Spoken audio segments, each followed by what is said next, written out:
பார்ட்னர்ஷிப்ல ஒரு சம் பார்க்கலாம். அந்த சம் பார்த்தீங்கன்னா ப்ரீவியஸா ஐபிபிஎஸ் எக்ஸாம்ல கேட்டிருக்காங்க. அதாவது பார்த்தீங்கன்னா ஏவும் பியும் ஜாயின் பண்ணி ஒரு பிசினஸ் பண்றாங்க. ஏ 8000 இன்வெஸ்ட் பண்றாரு, பி பார்த்தீங்கன்னா 12000 இன்வெஸ்ட் பண்றாரு. 6 மாசத்துக்கு அப்புறம் பி விளைவிக்கிறாரு. அப்ப ஏ மட்டும் 1 இயர் கண்டினியூ பண்றாரு. லாஸ்டா 1 இயருக்கு அப்புறம் ப்ராஃபிட் பார்த்தீங்கன்னா 35000 வருது. அப்போ பிக்கு என்ன ஷேர் வரும்னு கேக்குறாங்க. அதாவது பார்த்தீங்கன்னா ஏவும் பியும் ஜாயின் பண்ணி ஒரு பிசினஸ் ஸ்டார்ட் பண்றாங்க. ஏ பார்த்தீங்கன்னா 8000 இன்வெஸ்ட் பண்றாரு, பி பார்த்தீங்கன்னா 12000 இன்வெஸ்ட் பண்றாரு.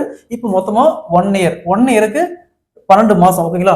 பி பாத்தீங்கன்னா 6 மாசம் விளையிறாரு. ஓகேங்களா. அப்போ நம்ம 6 மாசம், பி ஏ பாத்தீங்கன்னா 12 மாசம், அதாவது 1 இயர் ஃபுல்லா இருக்காரு. ஓகேங்களா. இதை ரெண்டு கேன்சல் பண்ணா ரேஷியோ பாத்தீங்கன்னா 4:3 வருது. இப்போ டோட்டல் ப்ராஃபிட் பாத்தீங்கன்னா 35000 வருது. அப்போ 35000 டிவைட் பை இந்த டோட்டல் யூனிட் பாத்தீங்கன்னா 7. அவங்க என்ன கேக்குறாங்க, பிக்கான ஷேர் கேக்குறாங்க. அப்போ 3. அப்ப கேன்சல் பண்ணா 5 டைம்ஸ்.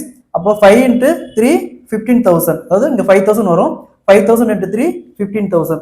அப்ப B யோட ஷேர் பாத்தீங்கன்னா 15,000. இதுவே A யோட ஷேர் பாத்தீங்கன்னா 35,000ல 15,000 போச்சுன்னா 20,000 ரூபாய். அப்போ A யோட ஷேர் கேட்டாங்களா 20,000 ரூபாய். ஓகேங்களா.